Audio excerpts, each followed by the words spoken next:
Hi, this is Joy at Red Pine Quilt Shop. Today we're going to talk about bag making, and we're going to focus primarily on the boxed bag template from Carolina Moore.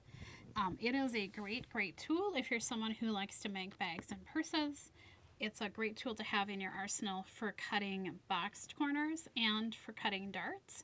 So we're going to take a quick look at all the things that this tool does. So you'll notice that there are two little teardrop holes at the corner of the box corner notch, and there are the same two little teardrop holes at the end of the area for cutting a dart.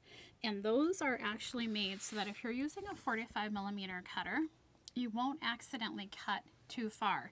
You just cut right up into that teardrop, and when you hit the ruler you stop, and you will end up with a perfect cut with no risk of overcutting. The tool does a couple other things as well.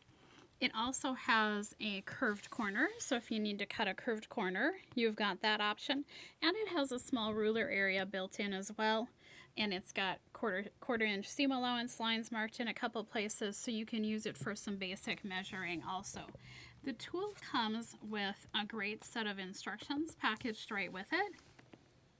It walks you through box corners, curved corners, dart corners. And it also has a free little pattern, so you're getting a project for a simple box zippered bag right in with the pattern. So that is included, the pattern is included right in with the tool. So let's take a look at how you use the tool. So the first thing we're going to do is to cut a basic boxed corner. Now the nice thing with this is that you can measure with it as well as you can use it to cut. So if I need to make a 2-inch boxed corner, I'm just gonna, I'm gonna flip the tool around so it's a little easier for you guys to see. And if I needed to do a 2-inch boxed corner, I can measure with the tool. So I'm going to slide that 2 up to the side, and I'm going to slide this 2 up to the side. And now I'm actually set up to cut a 2-inch box corner. And I'm using those two little number 2 measurements on my tool. So I don't have to take another ruler and measure and mark lines. I can actually measure and cut all with this same ruler. So I'm going to rotate this just so that I can cut at an easier angle, and we are going to cut a 2-inch boxed corner. And the one other thing that I like to do, if Nate can maybe zoom in on this, but this little ruler area, I like to line that and this up with the edge of my fabric so that I make sure I don't have my ruler skewed. So I am lining up the two here, and I'm also making sure that that is lined up with the edge of my fabric so that I know that my ruler is sitting square. So I'm going to go ahead and cut, and I'm going to cut right up into that teardrop. And I'm going to come over here, and I'm going to cut right up into that teardrop. And I should have about one thread, and there you go, there's the one thread that gets missed in the corner. And that's to be expected. You'll miss usually one thread, just enough to make sure you're not overcutting. So you can measure and cut with the tool. The other thing that you can do with it is to cut the curved corners. So to cut the curved corners, I've actually taken just a marking pencil and I marked a 45-degree line on my fabric. And I am going to line that curved midline, dashed line, up with my chalk line, and I'm gonna line it so it's flush with the fabric on both sides, there and there, and I'm lined up with that curved midline. And now I can actually make, whoops, and my ruler slipped on me, so I'm just gonna get that repositioned, and I can cut my curved corner. I missed a little bit there, and there is my curved corner. Now if I want to do a dart on that curved corner, I can do that as well. So if I want to do, just going to rotate this so it's easier for you guys to see, if I'm going to do a 2-inch dart on a curve, I'm going to line that midline up, and I'm going to match up my twos. So I'll line that midline up, and I'll match up my twos, and at that point I can actually dart that curved corner.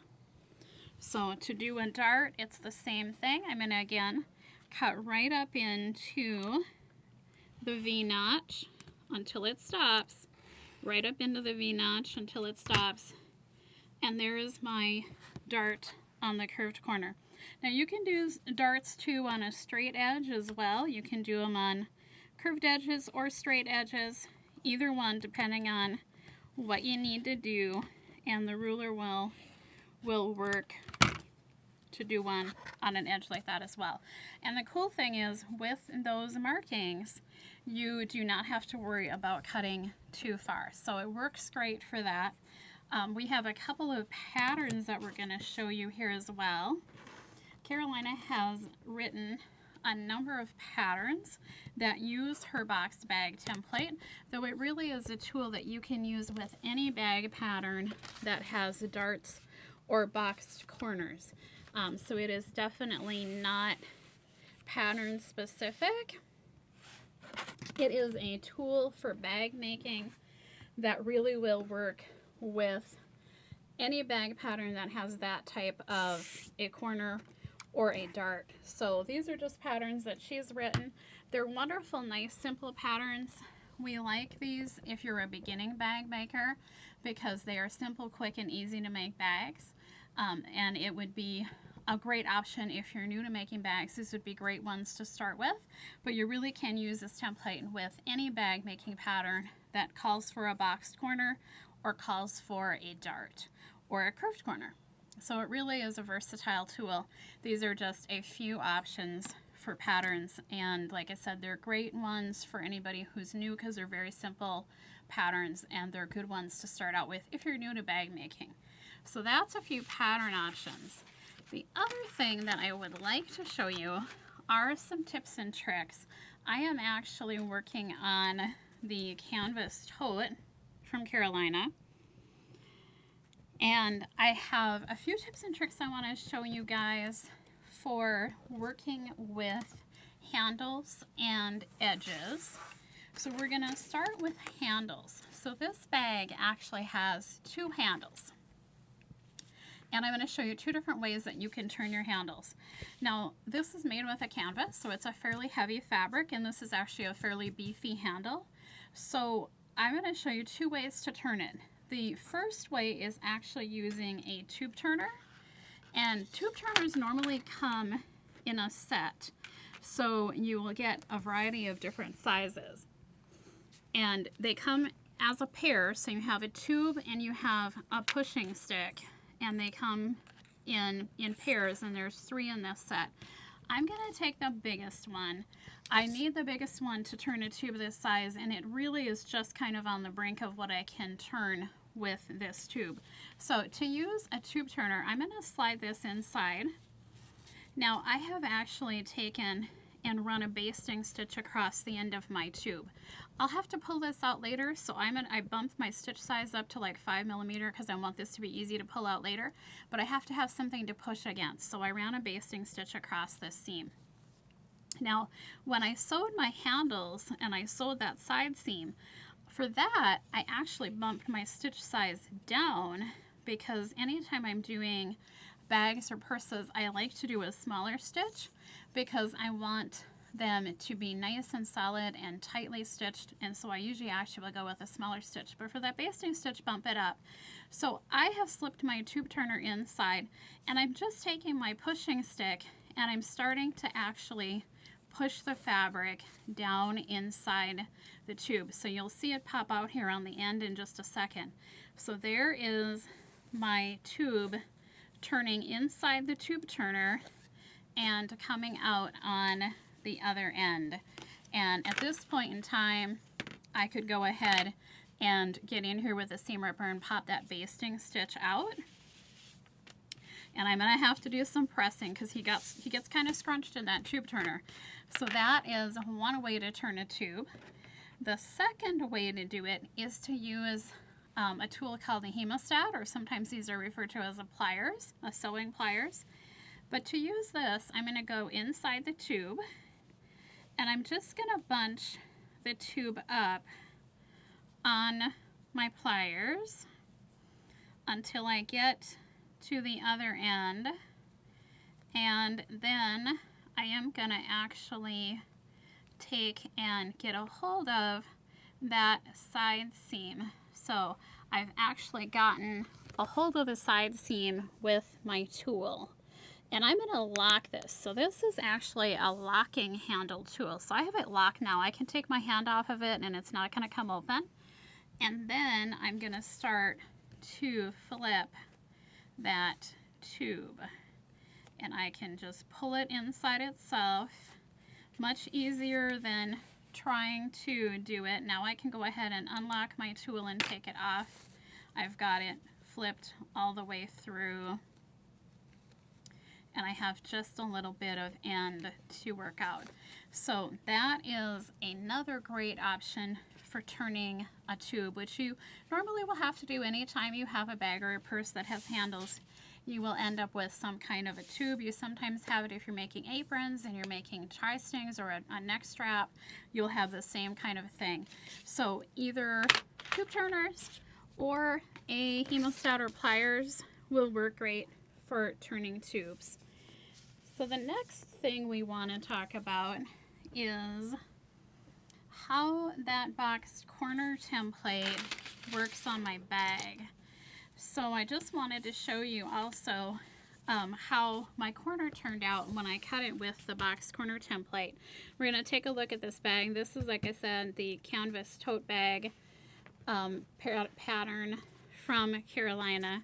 So it is this guy right here. And to do a boxed corner after you cut the notch, what you want to do is to match your two edges up, and then you are going to sew this. So you'll match your two edges up. One thing that I always say to do, if you have a spot like this where you have two edges that are cut and then you have an edge that's a folded edge, always start sewing at the cut edge and sew towards the folded edge. If you start at the folded edge and you go the other way, you sometimes might find yourself with this when you get to the other side. So start on the cut edge, sew towards the fold. And anytime you're working with a bag like this, the one thing that you want to make sure that you do is to back stitch. So when I sewed this, I started probably about 3/8 of an inch in. I back stitched to the edge of the fabric, then I sewed to the other side, and when I got to here, I back stitched again 3 or 4 stitches. And again, for this kind of a stitch, I reduce my stitch length. I knock it down 1 notch from where I normally piece at, because I want a nice, tiny, tight little stitch that's really going to hold well when I'm working on a bag. So a little bit smaller stitch length than you normally use, and don't forget to back stitch 3 or 4 stitches on both ends. So after sewing that, it will look like this. And you can see my back stitching there, and there you can see where my thread tail is. So at that point, those two box corners are ready to be sewn together. And here is actually a side where I have sewn them together. I'm coming around, you just lay this out and I'll let Nate zoom in on it. But I'm basically coming around the bag. And so I'm sewing by that boxed corner, just like it was a normal seam. I'm gonna come around there and just keep sewing, but there is my boxed corner. So I'm gonna have a really nice bag when this is done that has a nice wide boxed corner in the bottom, so it sits up nice, it holds a lot of stuff. I like bags that have a nice big boxy bottom. So the boxed corner technique works really well. The last thing that I want to show you guys today is how to do your top edges with the Clover Hot Ruler. When you go to finish the top edge of this bag, the directions have you fold it down, and then you're going to fold it again to finish that top edge. So the Clover Hot Ruler works really good because you can measure with it and you can press on it. So for this first one, the pattern calls for turning it under a 1/2 inch. So I actually used my ruler. I found my 1/2 inch markings and I used my ruler, got it positioned so the fabric was right at the 1/2 inch, and then I pressed. And the nice thing with this is you get such a nice straight edge that you would never be able to get if you were just folding it yourself and pressing. You would never get a nice straight line. I'm going to flip the bag over because I think it's easier to see the nice straight line that I got when you look at it from the front side of the fabric. So that is how to use a hot ruler. Another great tool to have if you like to do bags and purses, just because if you have nice straight edges like that, they look so much more professional. They look like they're something that is made really well, and it will definitely give your bag a more finished look. So those are just a few tips for you. If you want to try making some bags and purses, definitely think about getting the hot ruler, getting some tube turners, and getting the boxed corner, the box bag template from Carolina Moore, and adding those items to your bag and bag making tool arsenal. They'll make your job easier, and they'll make your bags definitely more finished looking. So thanks for joining us today. You can find all of the items that I showed on our website at www.redpinequiltshop.com. Again, it's www.redpinequiltshop.com. I hope you picked up some good tricks that you can put into your next tote bag or purse making project. Thanks for joining us.